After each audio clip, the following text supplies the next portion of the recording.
sudah 9 lebih 2 menit. Alhamdulillah ini Ibu Bajang Fatihah sudah lalu. Monggo saran-saran kita buka masih pasang pada hari ini dengan baca surat Fatihah. Mudah-mudahan pasang nanti kita pada hari ini mendapatkan berkah dan manfaat Allah Subhanahu wa taala. Amin ya rabbal alamin. Ya Al-Fatihah.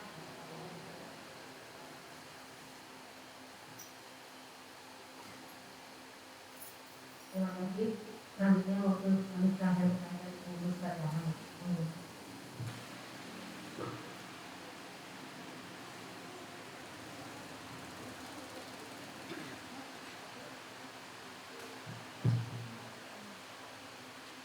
Assalamualaikum warahmatullahi wabarakatuh. Alhamdulillahirabbil alamin. Assalatu wassalamu ala asrafil anbiya'i wal mursalin sayyidina wa maulana Muhammadin wa ala alihi washabbihi ajmain, amma ba'du. Sahabat Fatayat yang sangat kami hormati dan kami banggakan,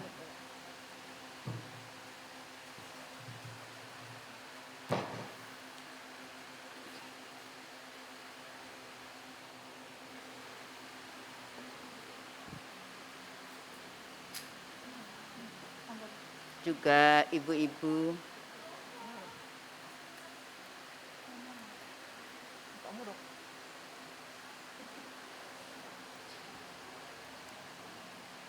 ibu-ibu dari tim penggerak PKK yang kami hormati pula.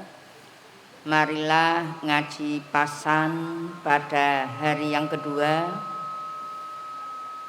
Kita mulai dengan pokok bahasan, pokok materi tentang wudu dan mandi. Judul materi hari ini adalah wudu dan mandi, yang kemarin haid.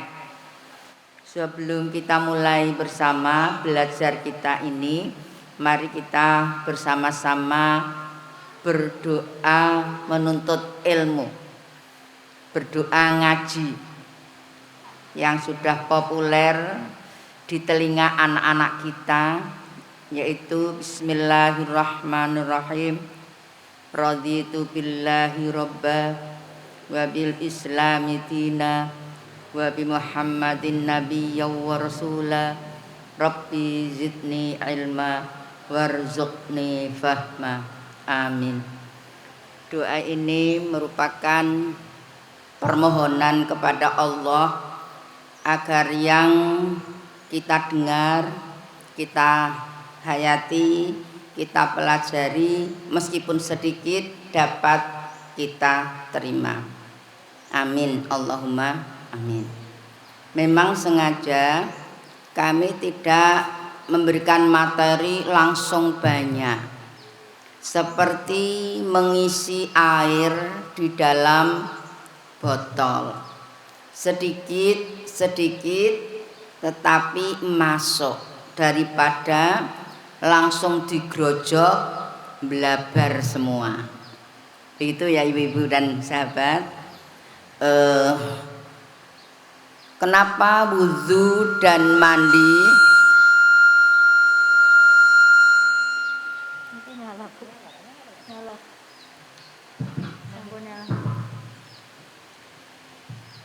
Kenapa mandi dan wudu kita bahas? Karena kita selama hidup sebagai muslim, sebagai muslimah, tidak bisa terlepas dari wudu dan mandi. Media wudu dan mandi dalam keadaan kondisi normal kita menggunakan media air, ya, medianya adalah air. Tetapi ada kondisi yang tidak menggunakan air karena keadaan darurat. Bahasa Indonesianya darurat. Basa Jawane kepeksa. Menggunakan debu halus yang disebut dengan tayamum. Tayamum itu pengganti wudu dan pengganti mandi menggunakan media debu karena dalam kondisi tertentu tidak boleh menggunakan air atau tidak adanya air. Misalkan dalam perjalanan jauh, hiking, tidak menemukan air, maka diperbolehkan menggunakan debu. Atau karena luka, tidak boleh kena air, maka boleh menggunakan media debu yang disebut dengan tayamum. Tetapi untuk kondisi normal di Indonesia, karena kesediaan air sangat melimpah, maka jarang-jarang kita menggunakan media debu. Sehari-hari kita menggunakan media air. Kita sangat bersyukur memiliki tanah air Indonesia yang orang Jawa bilang loh jinawi. Apa itu bahasa Indonesianya? Bahasa Jawanya? Sebelum loh jinawi itu apa? Gemah ripah loh jinawi. Ya, gemah ripah loh jinawi. Loh jinawi itu semua tersedia di Indonesia, bumi pertiwi. Maka kita wajib bersyukur memiliki tanah air Indonesia. Sangat aneh kalau ada penduduk Indonesia, warga negara Indonesia yang tidak mencintai tanah airnya. Sangat aneh sekali. Jadi kita sebagai warga negara sangat bersyukur dilahirkan dan hidup di bumi pertiwi. Apapun melimpah, tersedianya sinar matahari. Di negara Eropa tidak seperti Indonesia, di kutub apalagi. Kita sangat-sangat bersyukur. Sekarang kita bicara tentang air. Ternyata air itu dibagi, dilihat dari macam-macam air. Ternyata Allah itu menciptakan air itu dibagi diantaranya yang disebut air suci, mensucikan itu ada 7. Kita cari di sekeliling kita itu banyak.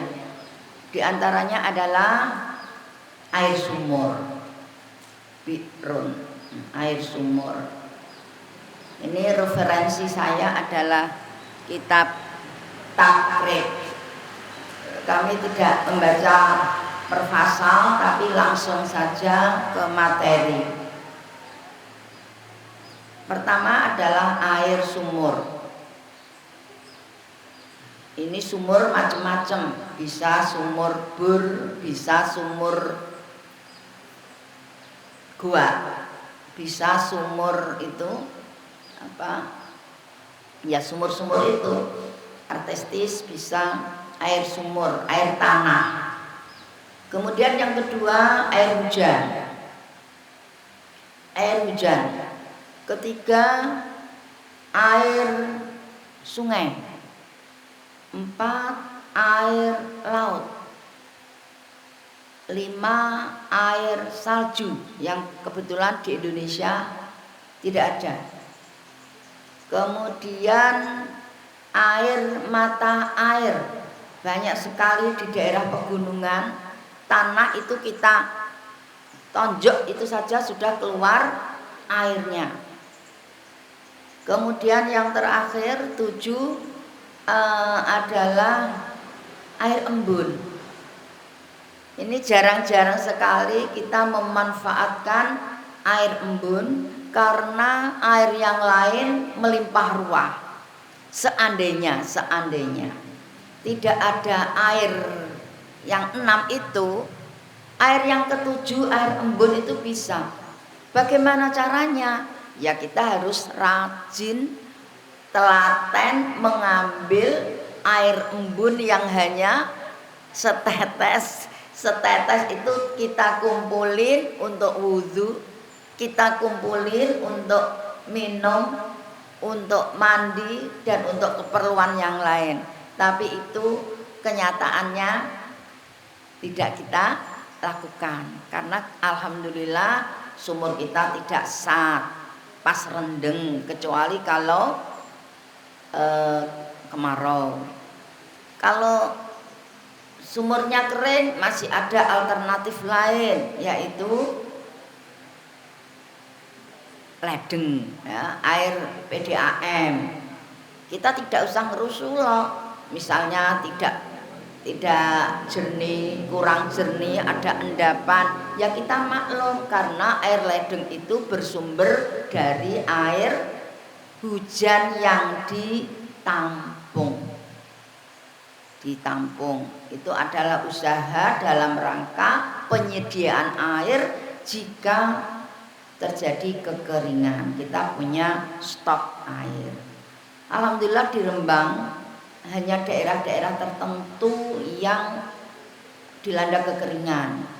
Kita lihat di Rembang itu kalau ada kekeringan itu ada GP Ansor, itu partnernya Fatayat, yaitu Banomnya NO, Badan Otonom yang terdiri dari anak-anak muda yang dulu ketuanya adalah Gus Anis. Itu bergerak ke daerah-daerah membawa tangki-tangki air, sangat bermanfaat dan dirasakan oleh yang membutuhkan, sangat bermanfaat bagi yang membutuhkan air. Jadi GP Ansor itu sangat peduli terhadap kepentingan masyarakat umum. Sekarang air yang disebut 7 tadi itu air mutlak, air tohir mutahhir, air suci yang mensucikan. Artinya air suci yang dapat digunakan untuk mandi wudhu, itu namanya tohir mutahhir, air suci yang mensucikan. Apakah ada air suci yang tidak mensucikan? Banyak. Air suci tetapi tidak mensucikan, tidak boleh untuk wudhu. Contohnya wedang kopi, diminum boleh, tapi untuk berwudhu tidak boleh, karena sudah kemasukan bahan, menjadikan air mutlak itu menjadi air yang tidak mensucikan lagi. Kemudian tanpa tambahan bahan tidak boleh. Contohnya apa? Legen, diminum boleh, untuk berwudu no. Degan, air degan, ya, dan macam-macam, banyak sekali. Air itu suci tetapi ghairu mutahhir, tidak boleh untuk bersuci. Madu suci karena punya madu banyak untuk mandi madu. Tidak boleh, ya, tidak boleh. Meskipun panjenengan untuk terapi misalkan kecantikan boleh, ya, tetapi tidak untuk mandi besar.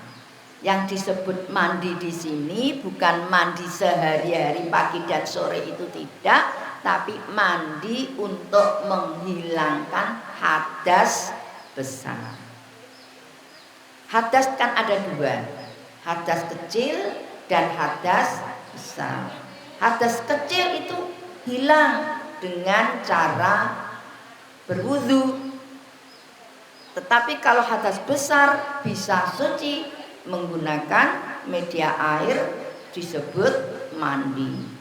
Misalkan tayamum, caranya mandi gimana? Tidak ada air.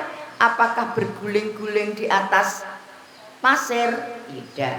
Sama dengan wudu, hanya yang beda adalah niatnya. Sekarang tadi sudah air suci mensucikan, air suci tidak mensucikan karena tidak boleh. Yang ketiga adalah air suci tetapi makruh digunakan. makruh itu sebaiknya tidak dikerjakan, yaitu air yang kena sinar matahari. Misalnya air tambak ikan bandeng itu kan banyak, boleh digunakan untuk berwudu, tapi hukumnya makruh.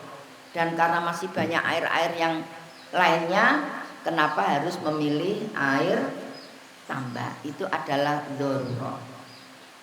Kemudian ada lagi air yang disebut mustakmal. Air mustakmal suci, tapi mustakmal tidak dapat digunakan. Apa itu air mustakmal? Air yang sudah dipergunakan. Contohnya, kita berwudu karena air sangat langka, kemarau panjang, air wudu itu ditadongi, digunakan untuk berwudu lagi, jelas tidak boleh. Tetapi kalau airnya itu lebih dari 2 kulah, itu boleh.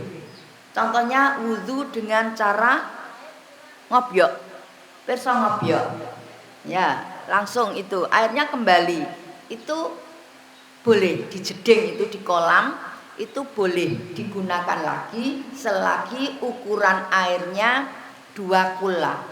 2 kula itu takriban 90 cm persegi.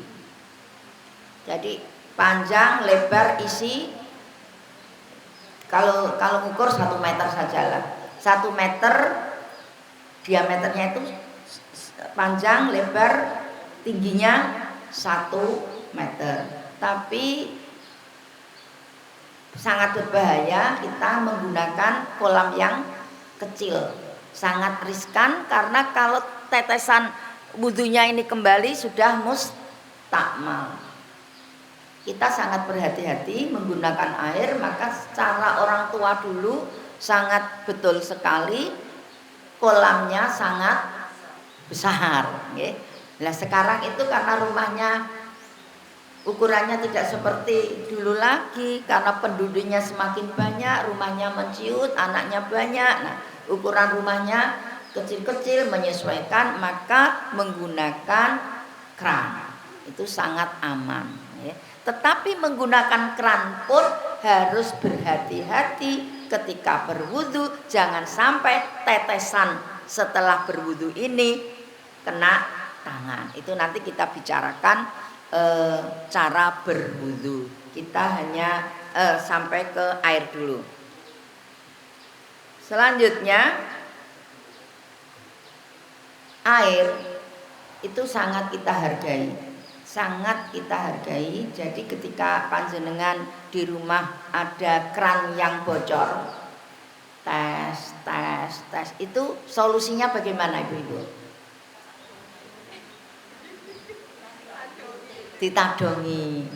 Ditadongi, dimanfaatkan yang lainnya.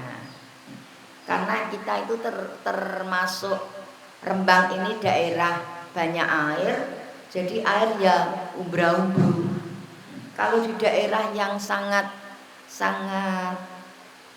mahal air itu, air habis cucian beras dimanfaatkan untuk asah-asah. Boleh, tapi nanti yang terakhir harus air bersih.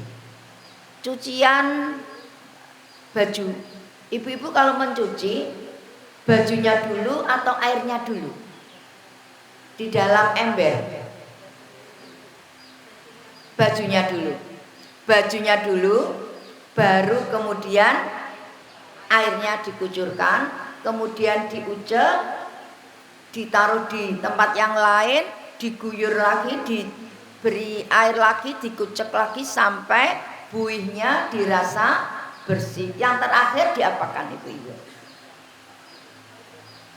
Dikucuri one by one, satu persatu. Yang orang sepuh menyebut dituroi. Itu sangat betul, sangat islami itu. Memegang fikih kesucian betul orang tua-tua dulu itu. Dituroh, turoh itu kan artinya suci. Orang Jawa menyebut dituroi. Sekarang kalau tidak usah dituroi bagaimana Bu caranya? Bisa dengan cara panjenengan menggunakan mesin cuci. Atasnya dibuka kerannya sampai berputar melimpah. Kemudian pembuangan kita buka. Jadi bersama-sama yang atas mengalir, yang bawah mengalir, ini dibiarkan terus berputar.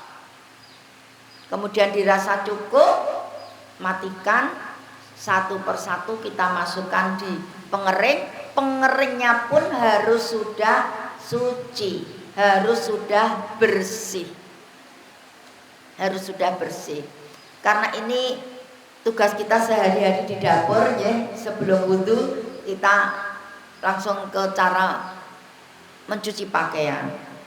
Jangan dicampur kalau kita punya anak kecil yang masih ngompol atau kotoran, BAB-nya masih nempel di popok. Kalau karena tidak memakai pampers misalnya. Pampers itu sebetulnya darurat ya ibu-ibu. Tapi karena ibu-ibu muda sekarang itu wegahan, ya dipempersi, di rumah ya dipempersi, kemana-mana ya dipempersi. Sebetulnya itu tidak kurang sehat di kantong kita. Tidak sehat di kantong kita. Tetapi karena ya ibu-ibu muda tadi tersedia ekonominya, jadi ya enak saja. Sebetulnya itu tidak bagus ya. Bisa iritasi juga kalau kelamaan dan sudah basah tidak diganti, malah tidak sehat. Kembali kepada cara mencuci pakaian yang ada najisnya, terang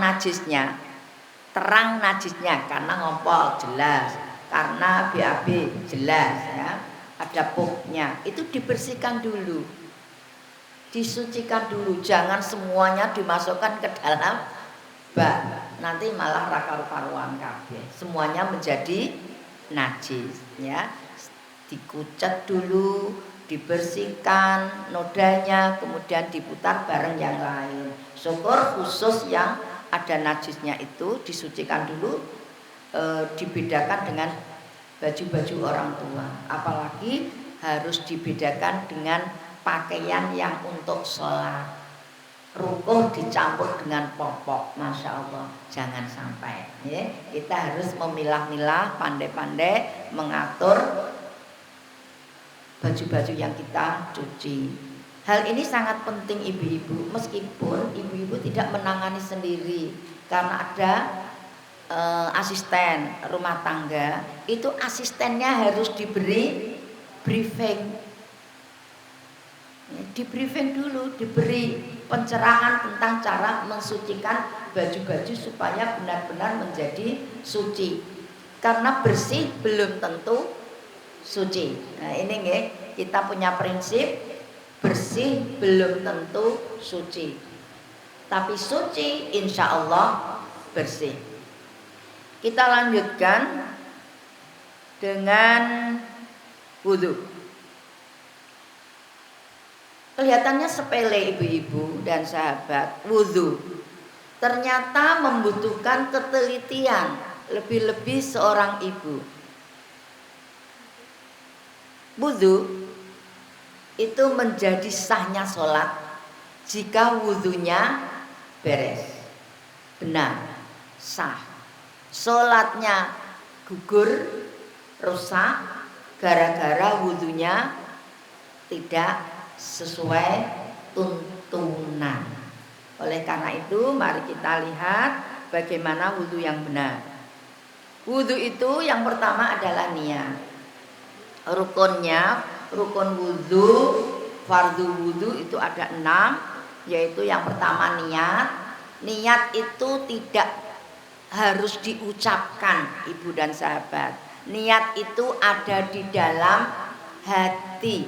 Sedangkan lafal niat itu nawaitul wudhu'a li raf'il, bukan li rafil. Ini sering terjadi, terutama anak-anak menyebutnya adalah lirofil. Yang betul adalah lirofil. Kalau kesulitan menyebutnya dalam hati. Nawaitul wudu'a lirofil hadatsil asghari fardhon lillahi ta'ala. Dalam hati. Jadi ketika akan wudu, hati itu sudah bergerak, hatinya sudah niat. Orang Jawa menyebut nik. Nik itu apa? Gerakan hati. Sudah niat, nik dalam hati bersamaan dengan membasuh muka. Jadi niat bersamaan dengan membasuh muka. Membasuh wajah itu tidak mengusap. Mengusap dan membasuh itu sangat berbeda. Ghuslu dan mashu. Kalau ghuslu itu membasuh, kalau mashu itu mengusap.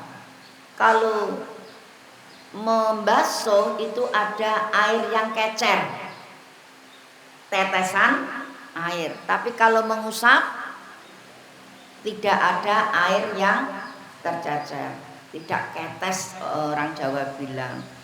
Nah ini kita menggunakan wudhu ala Imam Syafi'i, karena ada lagi cara imam yang lain yang digunakan ketika keadaan darurat, yaitu ketika melakukan tawaf yang berdesak-desakan. Kalau tidak pandemi, kalau sekarang lenggang sekali, ya Allah. Ya, itu menggunakan mazhab lain, intikal mazhab istilahnya. Nanti kalau ibu-ibu sahabat ditakdirkan Allah indah haji, lebih baik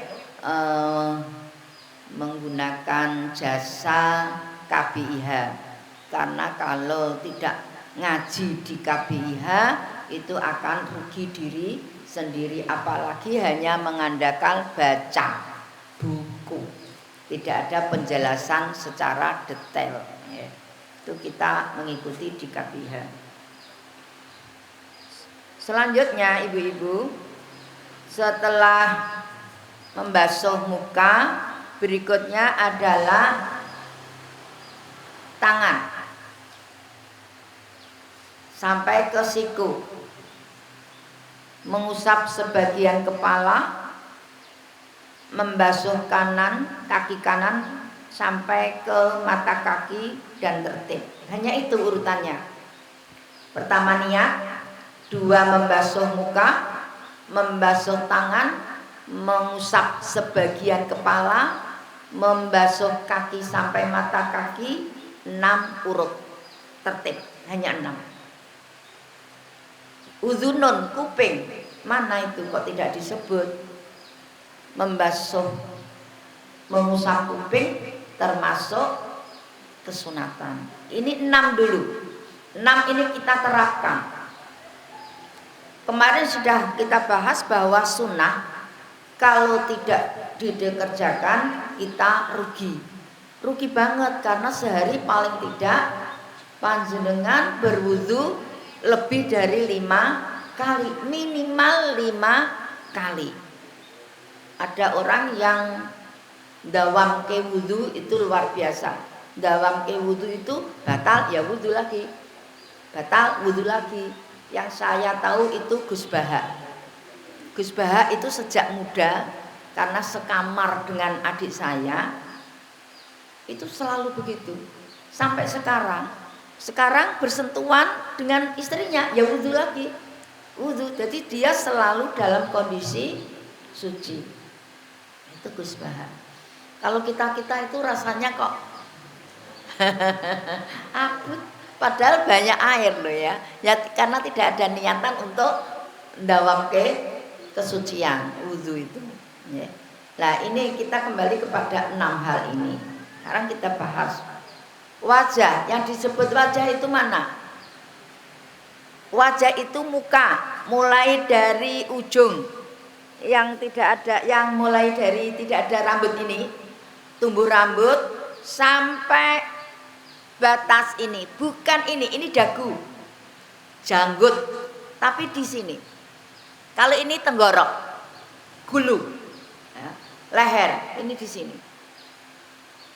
Kemudian dari cuping telinga kecil sampai cuping kanan. Selanjutnya rahang, ini termasuk wajhun, termasuk wajah. Kemudian ati-ati, perso ati-ati, rambut yang tumbuh di ujung itu termasuk wajah. Sehingga ibu-ibu sangat praktis jika kita potong. Ini loh yang ati-ati ini. Panjenengan bisa membedakan toh ati-ati dan tidak, itu kita potong. Yuh, sampai detailnya seperti itu Bu. Iya. Karena takutnya ati-ati ini panjang masuk ke gelungan, ke kunciran, wudunya ini tidak katut. Ya, ketoke wudu loh ya. Kadang oh iya ya, aku kok ngono. Oh iya ya. Oh saya masih kurang sempurna. Maka mari kita ngaji pasan ini supaya kita lebih tahu. Saya bukan menggurui loh nggih. Saya cuma menyampaikan. Yang guru ya imamnya dan yang mengarang kitab. Kami hanya sekedar menyampaikan. Maka sangat dianjurkan mulai hari pertama sampai terakhir karena ada kaitannya. Ada kaitannya. Wajah. Ya, ini tadi. Ini urutan wajah. Kemudian tangan. Tangan itu sampai ke siku. Pengalaman saya pernah melihat sendiri dengan mata kepala, orangnya sudah sepuh, berwudu, hanya pergelangan tangan saja. Kemudian nyuwun sewu, saya berani bertanya, Bunda, kok hanya telapak tangan saja? Padahal aturannya itu sampai ke sikut, ke siku. Apa jawabnya? Nyuwun sewu neng, niki ne sesek neng, mboten saged neng. Nah, kita membutuhkan, mementingkan model baju atau keabsahan wudu. Kalau kita memerlukan, mementingkan keabsahan wudu, maka kita harus merubah model baju. Agak longgarlah, atau di sini ada dimodifikasi kancing cetit bisa, resleting bisa. Tapi karena ini saya tidak akan berwudu di sini, maka saya ngepres no problem. Oh, saya nanti pulang, duhurnya pulang, duhannya sudah. Jadi tidak berwudu. Karena ini beli jadi mau tak modifikasi ya pelek, ya sudah, pakai saja. Ya. Pakai saja. Gara-gara saya melihat sendiri itu, saya wadul sama suami. Mas, nyun sewu, saya sudah tua. Sama suami tidak pernah bilang Pak, tidak pernah bilang Kong. Saya karena niru abah saya. Abah saya sudah sepuh, dengan ibu saya manggilnya Dik. Jadi ini saya terapkan di keluarga saya, manggilnya tidak berubah meskipun sudah bercucu 7, mau 8 gagal. Wis kram. Nah, ya. Jadi saya tetap Mas itu tadi ada yang wudu begini. Siapa Dek? Siapa Dek? Enggak usah saya sampaikan. Nah, setelah itu beliau menyisipkan materi wudu ibadah sehari-hari di manasik haji. Wis tindak haji wudune ora bener kan eman eman sekali. Jadi ibu-ibu, wudu itu kalau tangan sampai ke siku, syukur lebih di atasnya. Kemudian mengusap sebagian kepala, itu ada di area kepala, wilayah kepala. Boleh samping kanan, samping kiri, karena ibu-ibu sudah kadung sasakan misalnya, yang laki-laki sudah kadung apa itu ada rambut yang sudah ditata pakai bris pola kena banyu, maka di samping sini boleh, di bawah boleh, sekitar, tetapi disarankan di atas ubun-ubun karena dikandung maksud di sini letaknya otak ya, supaya dingin. Otak besar, otak kecil ya, ini di otak. Di sini itu penuh dengan saraf-saraf otak. Ada semuanya ini penuh otaknya, cuma ada pembagian otak kanan, otak kiri. Sebagian kepala. Dilanjutkan dengan kaki. Kaki sampai ke mata kaki. Kalau dipaskan mata kaki ya tidak bisa. Pasti dilebihkan, pasti lebih. Nah, tolong ibu-ibu dan sahabat, kalau di kamar mandi ada sandal khusus di kamar mandi. Kalau memang rumah panjenengan, dalam panjenengan sudah keramik ya, eman-eman kalau kena air itu gunakan sandal luar dan sandal dalam. Sandal dalam jangan sampai sandal yang sudah lama, sandal jepit yang tengahnya sudah berlubang. Ya percuma kita mensucikan, tetapi air yang di bawah bisa kena kulit kita. Jadi untuk kehati-hatian itu biasa teklek itu bagus. Tetapi kalau di usia 50 ke atas malah sangat tidak dianjurkan, dikhawatirkan kepleset. Nah, ya. Ibu-ibu yang 50 ke atas itu kan dianjurkan tidak memakai sepatu tinggi, tidak dianjurkan sandal jepit yang sudah tidak ada bunga-bunga gerat-geratnya, itu tidak dianjurkan, yang sudah tipis. Kemudian masuk ke kamar mandi jangan dikunci dari dalam, itu dalam rangka ikhtiar, kehati-hatian kita. Kembali kepada berwudu tadi. Kemudian di sandal itu ada pahala. Di sandal itu ada pahala. Ketika panjenengan tadi pakai sandal, kemudian keluar dari kamar mandi, kaki keluar kaki kanan, betul. Kemudian melepasnya kaki kiri karena mau ganti sandal. Tetapi tidak dipakai. Jadi ini kaki dilepas yang kiri, kemudian ditaruh di atas sandal. Kaki kanan berikutnya kemudian masuk ke sandal yang baru. Itu pahala karena mendahulukan kaki kanan ketika memakai, mendahulukan kaki kiri ketika melepas. Itu ada pahala. Tapi karena nyon sewu, halah plak, akhirnya beberapa tahun tidak ada pahalanya. Di sandal itu ada pahala. Kemudian di wudu pahalanya luar biasa. Sebelum berwudu, bismillahirrahmanirrahim, cuci tangan dulu. Kemudian lanjut berwudu, ditambah membasuh telinga. Kemudian semua bagian mendahulukan yang kanan daripada yang kiri. Kemudian masing-masing 3 kali. Itu pahala. Sekali membasuh muka itu harus sempurna.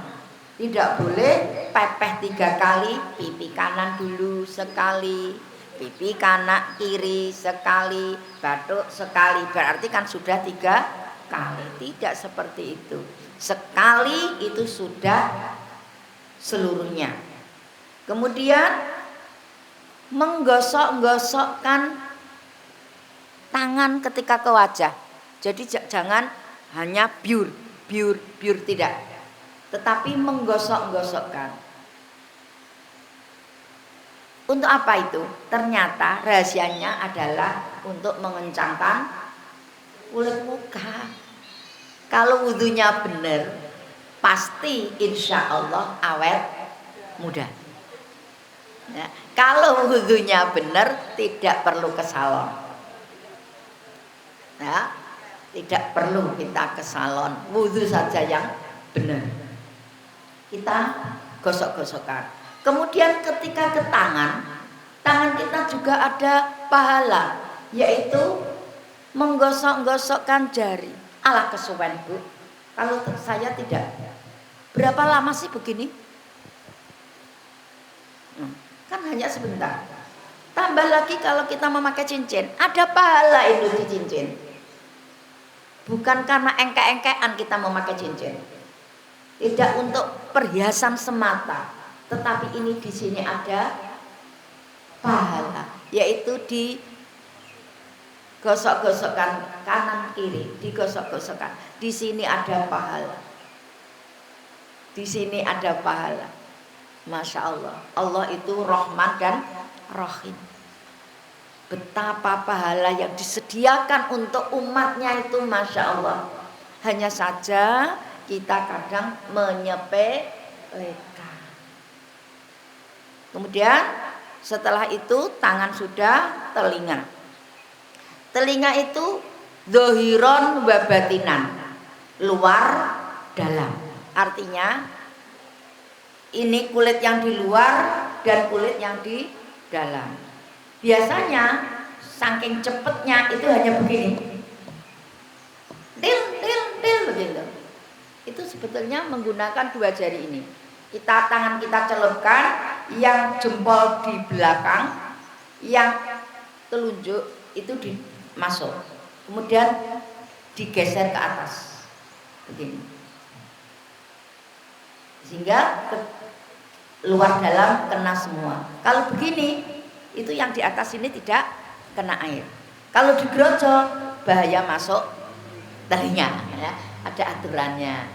Kemudian kaki. Nah, kaki juga begitu, menggosok kaki dan sela-sela jari. Nah, ini jarang dipakai.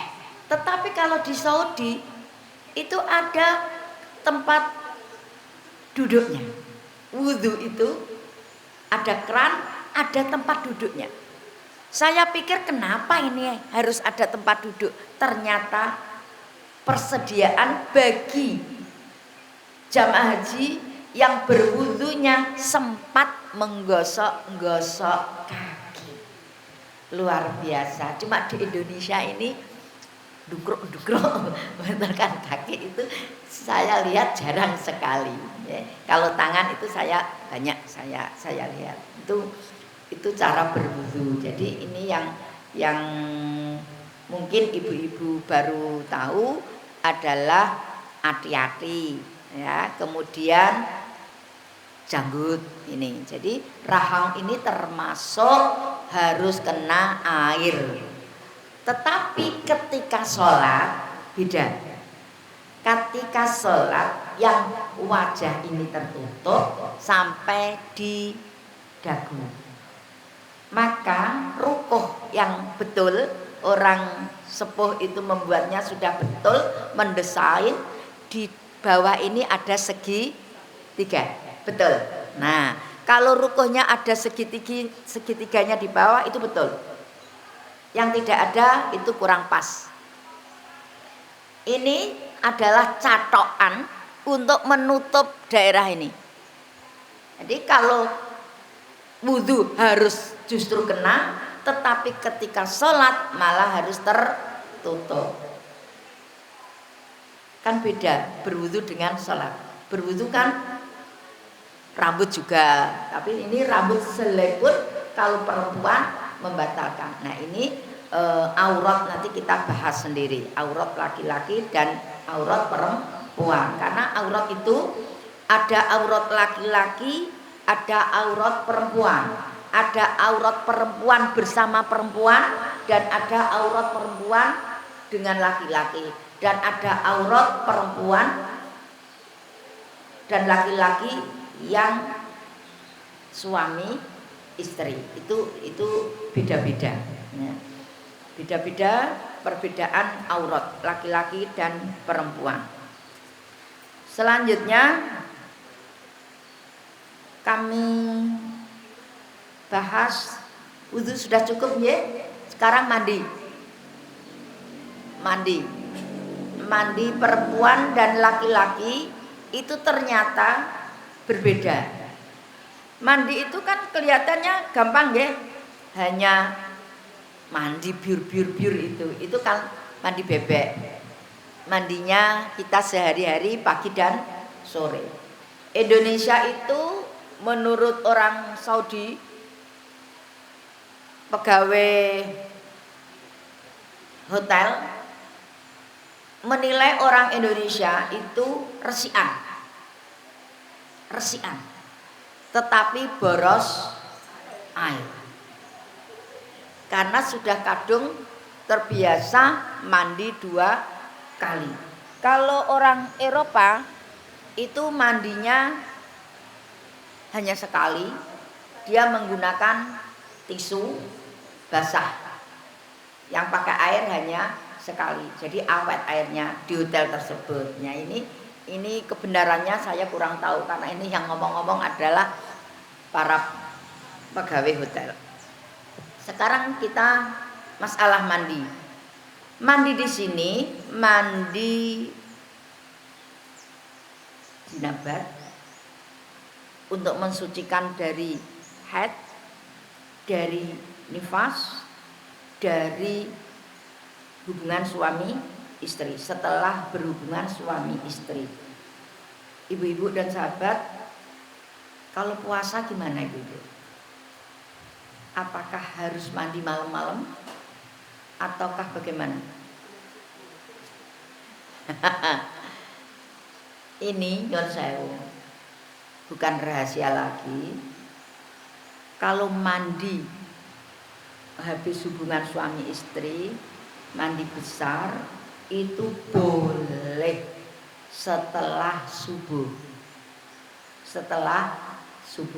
tetapi hubungannya tidak boleh melebihi waktu imsak. Sebelum imsak boleh berhubungan, mandinya boleh setelah subuh. Tuh, itu yang muda-muda perlu dicatat. Karena pernah itu saya punya teman itu bisik-bisik dengan saya, Bu Tati, kalau Ramadan itu berarti tidak berhubungan suami istri sama sekali ya Bu? Memangnya kenapa Bu? Saya seperti itu bertahun-tahun. Nah jadi dia punya pemahaman yen poso ya poso sekabehe rino wong tidak. Ya kasihan Bapak, saya begitu. Ya, jadi ada trik-triknya Bu. Malam monggo tanduk kenging, tapi tidak boleh melebihi waktu imsak. Yeah. Kemudian mandi itu malah sedikit. Rukunnya hanya niat, kemudian menghilangkan najis jika ada, dan menekake banyu anyar teko. Itu di bahasa ngajinya seperti itu. Nekake banyu anyar teko ning seluruh badan, yaitu Bu. Menggunakan air baru mengguyur seluruh tubuh. Artinya air baru itu air tidak boleh tipet. Banyu bau tipet teko sirah. Kemudian perut ini, dada ini ke bawah dari guyuran dari atas. Itu maksudnya seperti itu. Berarti caranya pertama niat hadas gede, hilangno hadas gede, sebab sebab hubungan suami istri, sebab nifas, ya, sebab-sebab yang lain itu disebutkan. Dalam hati boleh, karena niat tempatnya dalam hati. Kemudian menghilangkan najis jika ada najis di tubuh kita. Kemudian yang ketiga, mengguyur seluruh tubuh dengan air suci. Itu saja. Tapi ada sunat-sunatnya, ada cara-caranya. Laki-laki dan perempuan berbeda. Yang kita bahas di sini adalah perempuan. Mandinya perempuan itu bagaimana? Disunahkan untuk berwudu dulu. Jadi pertama cuci tangan, bismillahirrahmanirrahim, berwudu biasa. Kemudian membersihkan cebok. Ya, cebok itu ya cebok, membersihkan. Barangkali di situ masih ada najis-najis, ada apa, bersihkan dulu cebok. Setelah wudu, cebok, kemudian guyur tubuh dari bawah tanpa niat, hanya untuk penyesuaian suhu tubuh dengan air.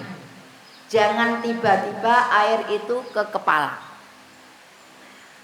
karena penyesuaian suhu belum, karena air kan dingin ya pagi-pagi, itu dari bawah dulu saja, tapi belum niat, hanya basahin dulu, basah-basah. Setelah itu baru guyuran pertama. Tadi mulai niat, wudunya sudah, niatnya wudu sudah. Kemudian ini baru niat, setelah badan semua basah, baru niat.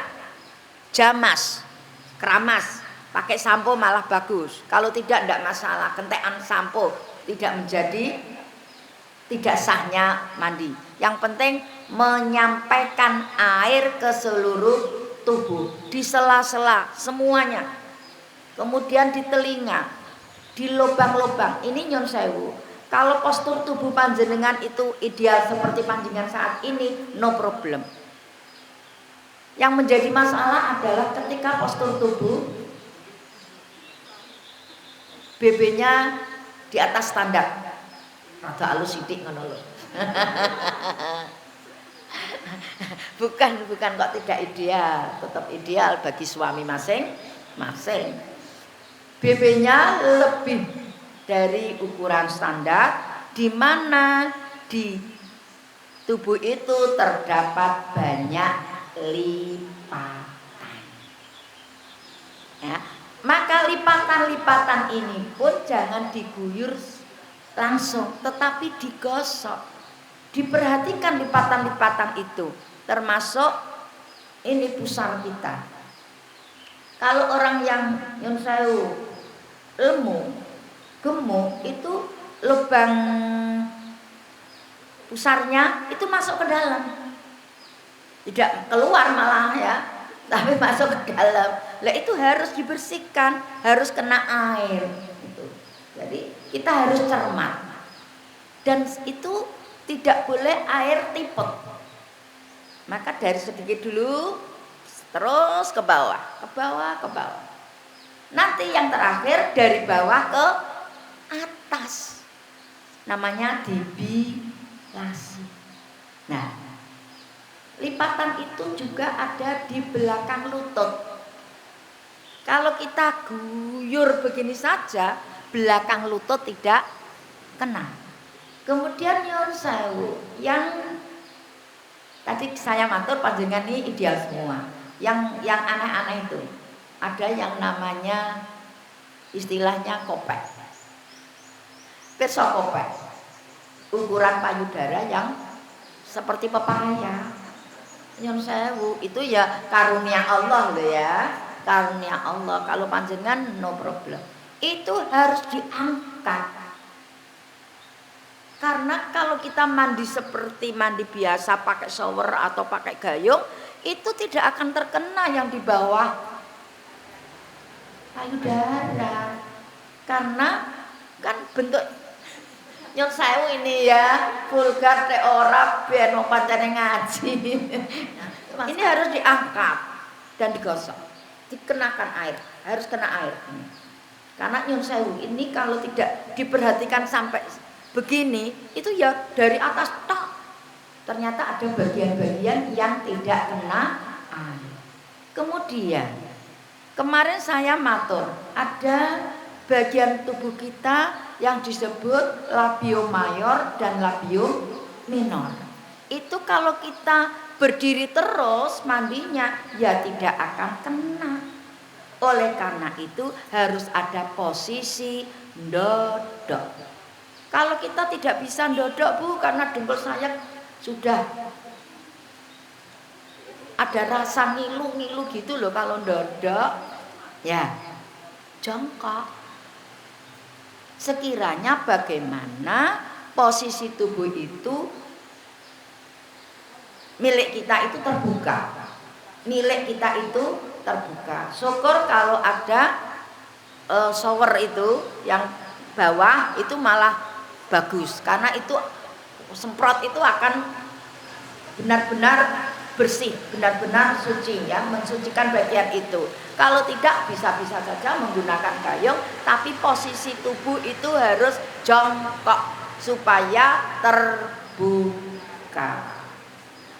Tapi maaf, tidak harus sampai dalam banget. Nanti hidung sampai dimasukkan tidak. Bahkan kalau bulan Ramadan itu tidak dianjurkan berkumur ketika wudhu setelah ba'da zawal. Ba'da zawal itu ketika matahari sudah tergelincir. Itu wudhunya untuk sholat asar, sholat zuhur kalau jam 2 itu tidak usah berkumur. Kalau bulan Ramadan. Kalau hari-hari biasa ya tetap ya, ba'da zawal ya tetap berkumur 3 kali. Kemudian ini termasuk ya tadi kelewatan menghirup air hidung ya, menghirup terus disemprotkan. Kemudian kita lanjut ke mandi. Setelah semua bagian ini kita yakin sudah kena, baru yang terakhir bilasi. Dibilas dari bawah ke atas. Setelah itu wudhu lagi tidak? Wudhu lagi tidak? Ya iya, tadi kan kita menyentuh semuanya ya. Padahal wudhu itu bisa batal karena menyentuh. Nanti kita bahas yang membatalkan wudhu apa saja. Setelah itu kita wudhu ulang, kemudian baru melaksanakan ibadah sholat. Sholat subuh lakukan. Karena ini Ramadan, waktunya imsak ke subuh sangat dekat, panjenengan masih banyak kesempatan qobliyah dulu.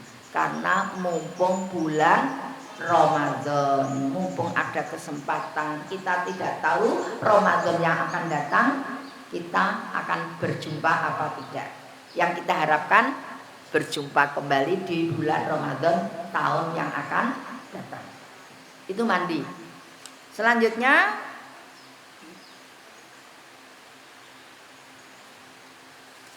yang membatalkan wudhu. Banyak sekali yang membatalkan wudhu. Di antaranya adalah keluarnya sesuatu dari lubang dubur maupun kubul, yaitu lubang anus dan lubang depan. Keluarnya itu bisa padat, bisa cair, bisa gas. Kan bisa gas. Ya. Jadi apabila panjenengan wudu kemudian BAB jelas batal. Kemudian buang air kecil batal. Buang gas bersuara atau tidak. Ini yang dinamakan gas itu ada 2. 1, tidak ada suaranya tapi bau. Kan kita merasa toh kelangan tapi ora sedih sing nampa mencucuk. Nah, itu karena tidak ada suaranya ya, tetapi bau. Ada juga yang tidak ada suaranya, tidak ada suaranya berbau, tapi ada juga yang bersuara tidak berbau. Kadang perut itu terasa kok kalau mau keluar angin itu ya. Kalau dalam kondisi tengah sholat itu sebaiknya diempet. Kalau tidak bisa diempet lebih baik daripada susah-susah ngempet ya, daripada susah-susah ngempet mualah nganti iftiros karo tawaruk disamakan. Duduk yang terakhir itu loh malah bingung kabeh karena ngempet ya. Itu lebih baik panjenengan batalkan daripada ngempet. Kadang itu sebelum sholat dibatalkan pisan karena mumpung belum sholat. Tetapi ketika sudah sholat diusahakan untuk ngempet, apalagi berjamaah, kasihan jamaah yang nah ini ada adabnya ibu-ibu. Adabnya buang angin besar itu adalah keluar dari area.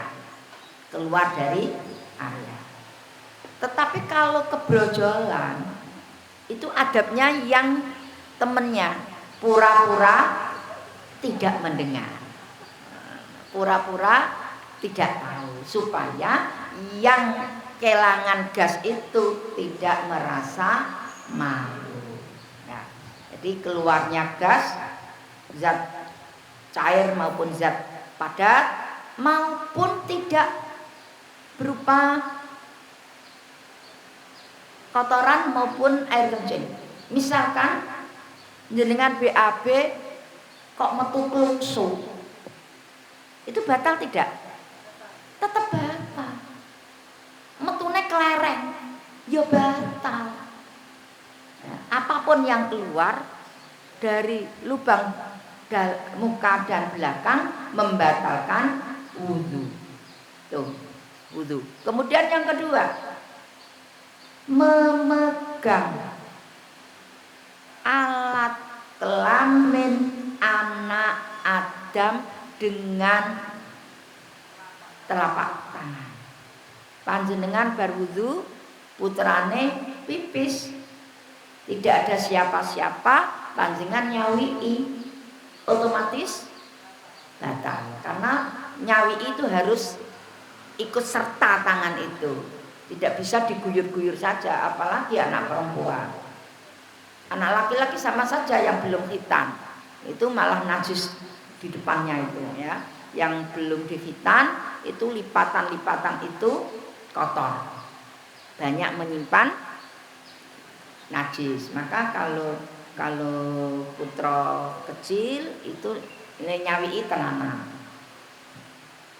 Kemudian yang membatalkan lagi adalah persinggungan laki-laki dan perempuan, yang laki-laki perempuannya itu halal dinikah. Tapi kalau perempuan itu haram dinikah, malah justru tidak batal. Contohnya ibunya sendiri. Ibu kan haram dinikah, itu tidak membatalkan. Asnabiyah ya namanya. Kemudian kalau adiknya, kemudian ponakan sendiri, anaknya adik, kok laki-laki kita perempuan tidak batal. Tetapi kalau ponakannya dari sang suami batal. Laki-laki dari adiknya suami berarti IP itu batal. Prepean batal. Nah, prepean batal, kok suami batal, kok apalagi IP dan prepean itu orang lain. Wong ada mantu dengan mantu, ini janda, ini duda, bisa dinikahkan karena itu orang lain. Mantu mbek mantu dinikahkan boleh karena secara nasab urutan kekeluargaan itu orang lain. Itu hal-hal yang membatalkan wudu. Jadi kalau batal wudunya otomatis batal sholatnya. Sekarang ibu-ibu, kalau kita kena najis, apakah kita mengulang wudunya? Kalau badan kita kena najis, apakah kita mengulang wudu? Tidak. Tapi kalau kesentuhan suami, apakah mengulang wudunya? Ya. Nek ngono telek, ambekan bojo, aji telek. Itu marah itu. Ada saya pas pengajian itu padahal bercanda. Kalau tangan kita kena telek titik, cukup dibersihkan. Kalau sudah tidak ada najisnya, kita tetap punya kesucian wudu. Tapi kalau kita kesamplok suami, kita batal wudunya. Nah, menjadi bahan guyonan. Berarti telek ndek bojo. Tersinggung itu nanti suami kita. Sudah jam berapa ini, Mbak? Hah? Jam 10. Masih sedikit ya. Demikian yang kami sampaikan tentang cara mandi, wudu, sunah-sunahnya. Kalau ada kesempatan, kesunatan-kesunatan itu dilakukan, ya, dilakukan untuk mencari ridho Allah dengan penuh keikhlasan. Kadang orang itu begini, ngibadah ben golek ganjaran. Kita mengharapkan ganjaran. Kalau boleh jangan seperti itu. Kita mengerjakan sesuatu amalan hanya untuk mencari ridho Allah. Itu saja. Nanti terserah Allah diberi berapapun, alhamdulillah, karena pahala itu tidak harus berupa ganjaran. Bisa putra panjenengan menjadi anak yang saleh, itu juga karunia dari Allah Subhanahu wa ta'ala. Pahala itu pembalasan dari Allah, bisa langsung di dunia, bisa juga di akhirat. Kita bersedekah itu pahala, tapi kadang malah Allah menambah rezeki kita. Itu adalah ganjaran dari Allah yang diberikan kepada kita selagi masih di dunia. Nah, kita harapkan semuanya yang kita kerjakan saat ini untuk mencari ridho Allah Subhanahu wa ta'ala. Demikian yang dapat kami sampaikan. Semoga bermanfaat, menambah nilai plus amal kita sekalian. Amin Allahumma amin. Kalau ada benarnya itu semata-mata karena bimbingan Allah Subhanahu wa ta'ala. Tapi kalau ada kelirunya itu semata-mata karena keterbatasan kami, karena kami sangat dhaif. Demikian kurang lebihnya kami mohon maaf. Kami mengharapkan besok kita berjumpa lagi. Allah mentakdirkan dalam keadaan sehat walafiat. Akhirul kalam wallahu muwaffiq ila aqwamit thoriq. Wassalamualaikum warahmatullahi wabarakatuh. Kami kembalikan kepada pimpinan cabang. Barangkali ada pertanyaan-pertanyaan. Barangkali ada di masa yang mau bertanya terkait wudu dan mandi tadi, monggo dipersilakan.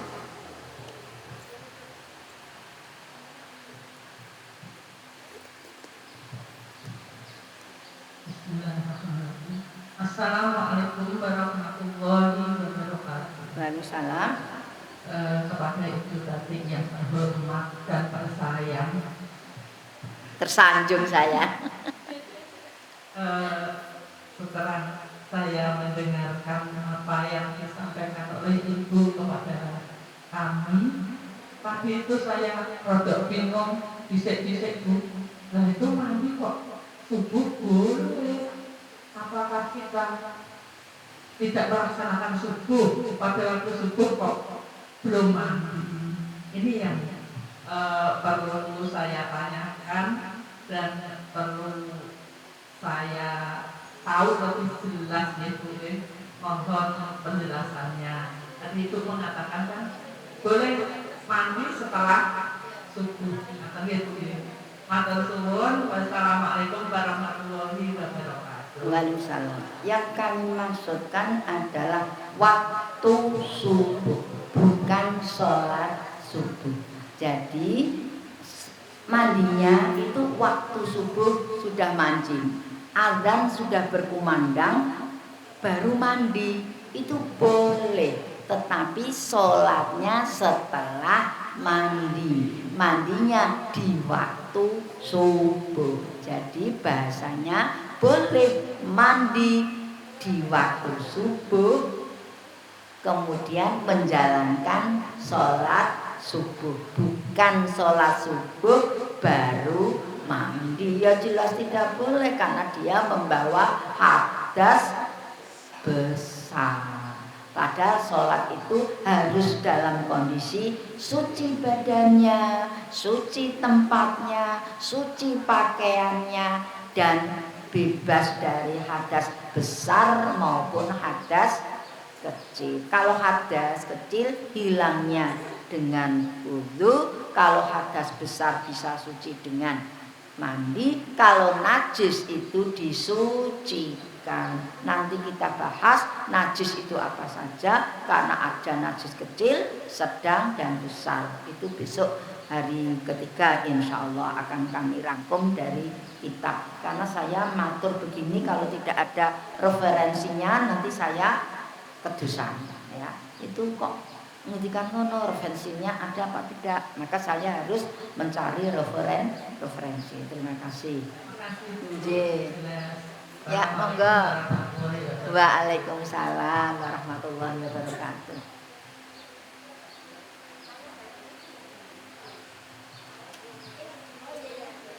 Assalamualaikum warahmatullahi wabarakatuh. Waalaikumsalam. Tapi nyuwun kalau seandainya dalam perjalanan panjang naik kereta api, kemudian kita melewati waktu subuh, itu sebaiknya wudhunya kalau kita pegang air mineral dalam botol, itu wudhunya sebaiknya tayamum saja atau pakai air yang dari air mineral itu secukupnya, atau ke toiletnya kereta untuk kita wudhu. Sebaiknya itu gimana ya? Saya sempat bingung. Sebaiknya yang lebih afdal yang mana? Terima kasih. Ini ada pertanyaan bagus. Kalau dalam perjalanan dengan kereta api, bagaimana kita persiapan sholat subuh? Kalau memungkinkan, wudhunya dari rumah.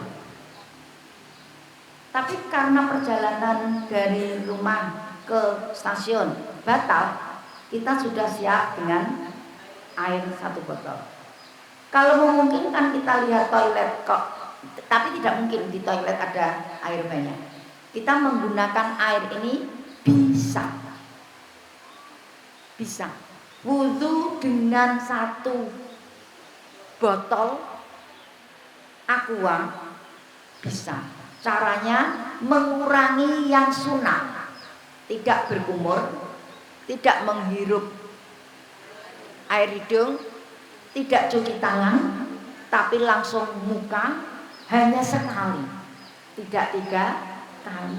Kemudian tangan, kemudian sebagian kepala, ora usah kuping, ora popo, kaki, cukup. Bisa. Ya, namanya pengiritan. Bahkan ketika panjenengan nanti di tengah-tengah masjid, di Masjidil Haram atau di Masjidil Nabawi, itu 1 gelas aqua itu bisa. Bahkan 1 semprotan itu bisa. Tapi tidak bisa digunakan sehari-hari. Karena itu ada kiat-kiat, ada intikal mata. Itu ada. Saya dulu sebelum pengalaman haji itu pernah didhawuhi, sakmene iki lho Mbak, kena nggo wong telu. Aqua itu dipegang. Itu bisa nggo wong telu. Saya yo mikir ora masuk akal. Tapi setelah diberi penjelasan, setelah saya ngaji, setelah saya praktekkan, ternyata betul adanya. Karena dulu kemarin kan saya sedang ada Islam itu wasi, Islam itu jembat. Contoh, ketika tidak ada makanan apapun untuk mempertahankan hidup, monyet ditembak menjadi halal. Itu. Kemudian kalau digegampang tidak boleh. Misalkan getih sapi itu namanya apa? Didek. Itu haram. Jelas dam najis haram. Tapi untuk obat apakah halal? Tidak. Karena obat yang lain masih banyak. Sate enak kok. Kok milih dideh? Dulu di Rembang itu ada jualan dideh yang banyak itu loh, apa di blong-blong seperti itu. Anak-anak muda. Terus saya tanya, "Mas, itu apa?" "Barang haram, Bu." Nah iya, jenengan ku ngerti haram kok dijual belikan. Menjual barang haram itu haram. Kok jenengan jual itu bagaimana, Mas? Guyang-guyudan.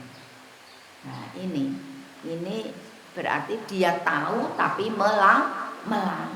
Itu lebih baik tidak tahu tapi melanggar. Nah itu tahu, dosanya malah berlipat. Ngaten Ibu? Ya, terima kasih. Monggo sahabat saya.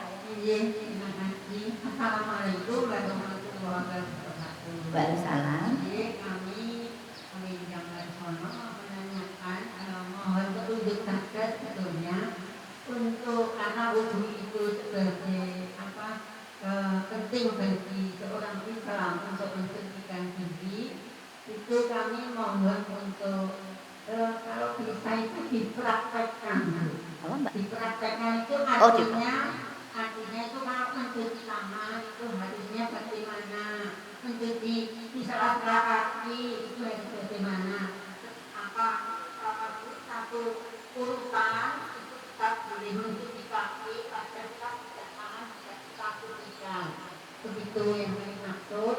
Dan mungkin kalau membantu sampai di siku itu mungkin hanya besok itu sampai tutupkan itu harus bagaimana. Itu yang ingin kasih yang sempurna untuk berwudu. Itu saja Ibu. Terima kasih. Dan yang satu lagi itu misalnya kita sudah melakukan wudu, ternyata kita lupa misalnya punya jemuran apapun nanti di luar, kita ambil tempatnya itu, apakah kita juga lagi apa nanti ditunda ambilnya. Terima kasih. Assalamualaikum warahmatullahi wabarakatuh. Pertanyaan pertama, anjuran supaya praktek. Ya, yang kedua adalah mengambil jemuran itu apakah wudu lagi? Ya, menghilangkan wudu yang Ya. sudah kita lakukan. Ya. Untuk praktek ini saya serahkan kepada penyelenggara. Bagaimana nanti teknis praktek wudu. Saya sangat tertarik dengan model baju yang dipakai Bunda karena ternyata itu memudahkan untuk berwudu. Nah, itu juga termasuk metode model baju yang bagus. Itu saya serahkan nanti bagaimana prakteknya, apakah nanti di akhir besok atau bagaimana. Kemudian untuk mengambil jemuran, nyun sewu. Selagi tangan kita suci, jemuran kita ambil itu tidak masalah. Sedangkan kita wudu mengambil jemuran tidak menjadi batal. Karena jemuran yang kita jemur itu dalam kondisi suci. Memang ada nyuwun sewu pemahaman kalau tidak golongan kita laisa minni. Ada jemuran diambil tetangganya dicuci kembali. Ada masjid dikunjungi orang bukan komunitasnya, digebyur, itu ada. Padahal kita sesama makhluk Allah itu dipandang oleh Allah sama. Yang membedakan adalah takwanya. Dia mau bajunya merah, bajunya kuning, bajunya hijau, kulitnya merah, kulitnya hitam, kulitnya putih, sama indallah. Yang membedakan adalah kadar ketakwaan. Seperti emas, ibu-ibu, emas itu sama kuningnya, tapi beda harganya. Yang membedakan adalah nilai kemurnian emas. Makhluk yang namanya manusia, al-insan, di sisi Allah itu sama, kecuali yang membedakan inna akramakum indallahi atqakum. Inna akramakum indallahi atqakum. Ya, yang membedakan kita semua adalah ketakwaan. Jadi nyuwun tulung kita semua, kalau kita punya tetangga seperti itu, ya biarkan saja, itu paham mereka. Kalau paham kita, kalau mereka datang welcome, monggo.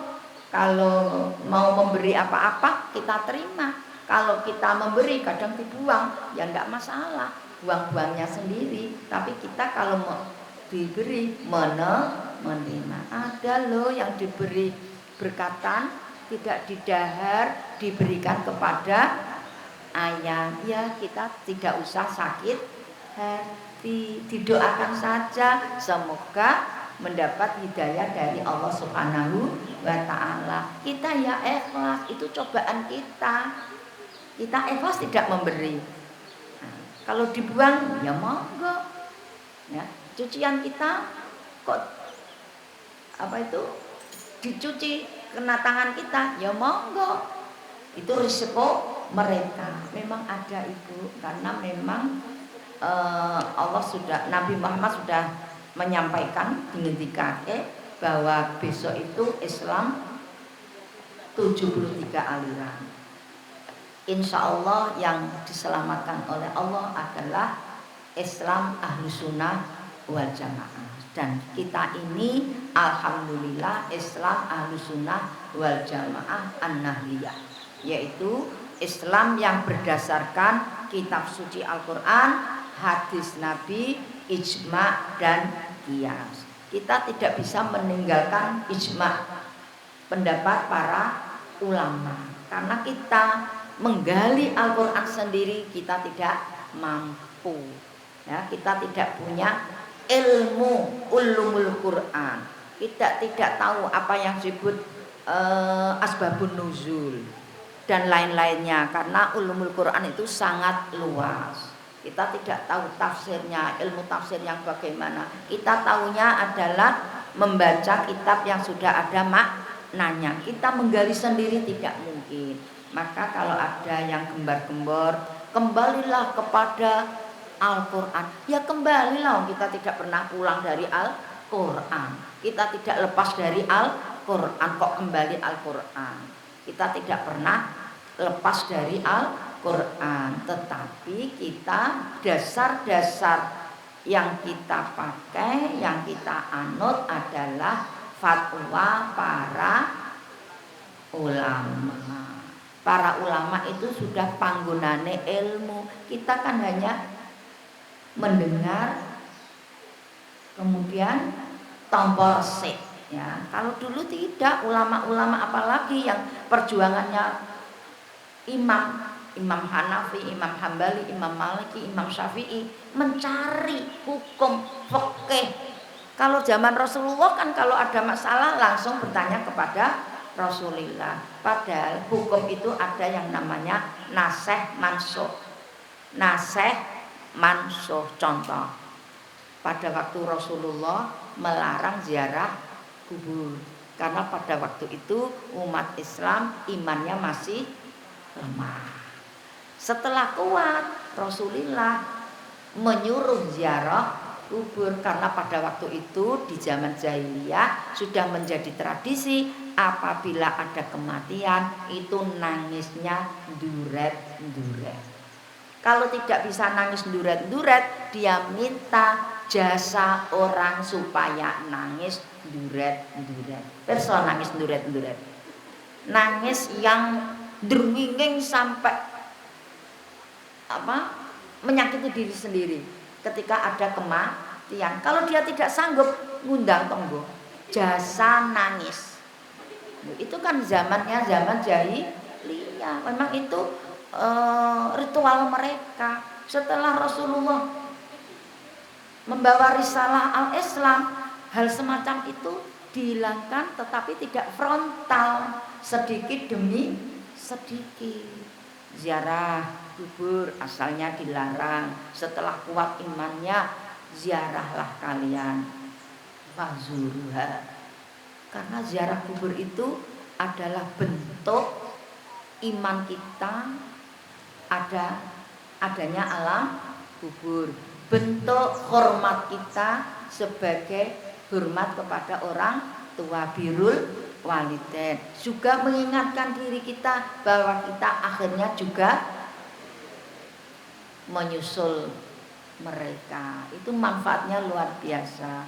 Sehingga kita, orang itu kan begini, suatu ketika harus mengejar dunia, tetapi dunia jangan ditumpuk. Dunia, harta itu ditarik semaksimal mungkin supaya kita sejahtera. Tidak kedonyan, tidak, tapi ikhtiar mencari supaya kita sejahtera. Setelah kita mendapatkan, dimanfaatkan sesuai ajaran Islam untuk sedekah, untuk loman, untuk memperbaiki rumah. Rumah itu diperbaiki niatnya ibadah loh ibu-ibu, bukan untuk mentereng-menterengan, tidak. Panjenengan bangun rumah itu niatnya ditoto. 1, bersyukur kepada Allah karena diberi rezeki. 2, untuk hormat tamu. Saya itu pernah sowan ke Kiai Madura karena kebetulan anak-anak saya itu mondoknya di Madura. Suatu ketika saya ke sana itu kaget karena dalamnya dirombak total, ada tamannya indah sekali, hias pohon hias. Kemudian saya tanya, Bu Nyai, kok kapan menika lek bangun? Remen sangat kok halaman kok seluas ini penuh dengan taman bunga yang indah seger. Ngendikane pripun? Itu bukan milik saya. Itu milik para tamu. Saya dek. Begitu rendah hatinya beliau menyebutkan bahwa taman itu milik tamu. Berarti kan milik saya. Saya baru begitu. Alhamdulillah itu. Jadi bentuk syukur kepada Allah untuk memanfaatkan rezeki yang berlimpah dari Allah Subhanahu wa ta'ala. Jangan karena iri tetangga punya tanaman yang seharga sekian, aku kudu duwe. Temannya punya janda bolong, saya juga harus. Dulu itu saya janda bolongnya banyak loh, tidak terawat akhirnya mati. Loh sekarang kok booming. Adik saya Bu Ina ini mana? Itu terus mencari bibit lagi. Padahal itu dulu juga sudah pernah. Ya itulah dunia manusia ya. Jadi kita itu harta kita cari sebanyak-banyaknya untuk mensejahterakan kita dan untuk meningkatkan ibadah. Tindak haji ora iso nek ora ana rezekine, dandan omah tidak bisa kalau tidak ada rezeki. Sedekah pun juga harus ada rezeki yang berlebih. Saya kira itu, monggo. Nggih, monggo Bu Toto. Terima kasih. Tadi kami mendapatkan ilmu dari pendengar bahwa kalau kita keluar dari kamar mandi itu saat habis selesai wudhu, kita mau sholat, itu sebaiknya itu pakai sandal dalam dan sandal luar. Sudah kita dapat pahala juga perempuan kita dari mandi sama-sama lagi. Nah di sini yang kami tanyakan, saya di rumah alhamdulillah sudah melakukan itu dan kami untuk sholat itu punya uang sendiri untuk sholat dan sudah kami sucikan. Namun pada saat kita bertamu, di situ tidak ada sandal dalam, tidak ada sandal kamar mandi. Kemudian yang punya rumah pun itu kalau habis wudhu jinjit-jinjit sholat di tempat yang bersih, di tempat bersih. Nah ini bagaimana kami? Apakah ikut seperti itu padahal kita nurut sholat? Jadi mohon Ya, terima kasih. Kita itu ada syak, ada dzon di hati kita. Syak itu ragu-ragu, dzon itu penyonong. Kalau kita dalam kondisi seperti itu, tidak usah syak, tidak usah ragu-ragu. Ya wudhu saja kita area kamar mandi kita bersihkan, jelas tidak ada najisnya. Kemudian kita wudhu, kita sucikan, jelas tidak ada najisnya. Kita keluar juga tidak ada najisnya. Kita syak, kita harus menghilangkan syak. Kita jangan ragu-ragu. Kalau kita ragu-ragu akhirnya was wisu fi sudurinnas, was yang selalu menggoda hati manusia. Iki najis apa ora, wuduku mau piye, iki najis iki ora, malah mengganggu ibadah kita. Saya juga pernah punya family, sekarang sudah almarhum. Wudu itu berkali-kali. Wudu kembali lagi, padahal alim dia kiai.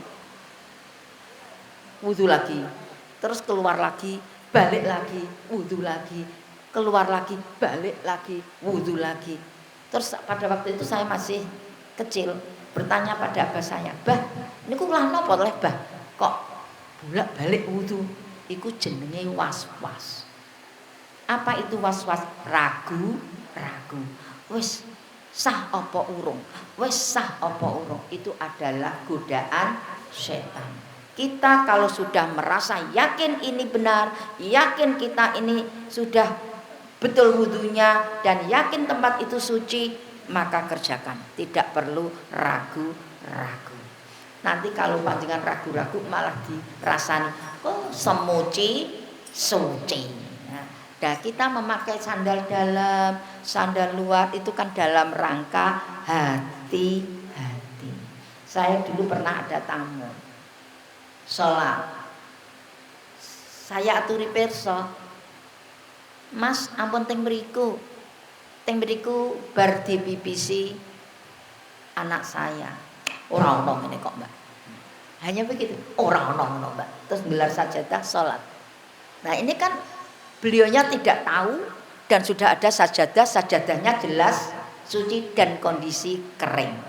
Ya, kondisi kering.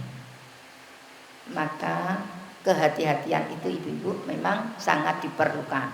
Tetapi kita jangan terlalu takut najis. Ya. Kalau sudah tidak ada barangnya, jelas sucinya, tidak usah ragu-ragu. Saya juga punya loh saudara, jok mobilnya itu diberi perlak. Ada. Takutnya apa? Nanti joknya najis kena orang lain. Loh, itu kan saking hatinya ya ora usah dipaitung. Pancen dia punya pemahaman seperti itu. Kalau saya kenapa jok saja kok diberi perlak, kecuali memang ada najisnya, dicuci beres. Tapi ini hati-hati ya ibu-ibu, jangan menggunakan ini loh, bayi dengan tisu. Memandikan bayi dengan tisu atau cebok dengan tisu boleh-boleh saja, tetapi kurang kesucian. Panjenengan kalau memegang bayi yang seperti itu ketika sholat harus yakin tangannya suci. Maka ibu-ibu dianjurkan ketika sholat menggunakan nyamping, kecuali habis mandi bajunya baru ambil dari almari, itu jelas sucinya. Kalau sudah ini loh, masak, nyuci, nyapu, kegiatan ibu rumah tangga, terus sholat, itu bajunya itu kadang sudah kena percikan apa kita tidak tahu. Nah, untuk supaya kita yakin kesuciannya menggunakan pakaian khusus untuk sholat. Demikian Bu Toto, monggo. Assalamualaikum. Ya.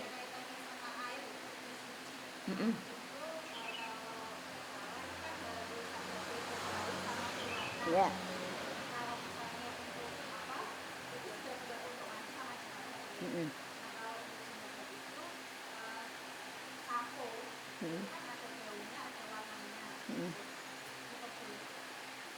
Begini, yang merusak air berubah warna bau itu apabila kejatuhan najis. Contoh, jeding yang besar, kemudian ada bangkai cecak masuk.